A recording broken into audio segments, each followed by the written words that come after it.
Renungan Harian Minggu 23 Juli 2023. Bacaan Injil diambil dari Injil Matius bab 13 ayat 24 sampai dengan ayat 30 atau bab 13 ayat 24 sampai dengan ayat 43. Siapa bertelinga hendaklah ia mendengar. Hidup pada era digital dengan kemajuan teknologi yang amat cepat membuat manusia menerima banjir informasi dalam waktu yang singkat. Hal ini membuat manusia cepat menerima informasi dan kemudian membagikannya tanpa dipilah-pilah terlebih dahulu mana yang fakta dan mana yang hoaks.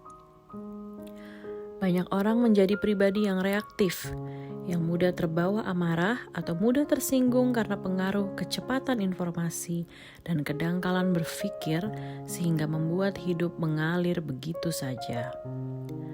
Namun Tuhan Yesus mengajak kita untuk tidak gegabah dalam hidup, tetapi memutuskan untuk bertindak dengan sabar dan bijaksana. Manusia pada era digital ini termasuk kita perlu belajar untuk sabar dan bijaksana.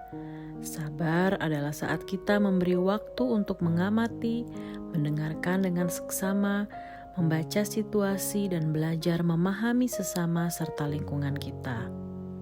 Bijaksana adalah saat kita mau mendengarkan dengan seksama, membaca secara lengkap dan teliti, serta berpikir lebih mendalam sebelum mengambil keputusan atau bertindak.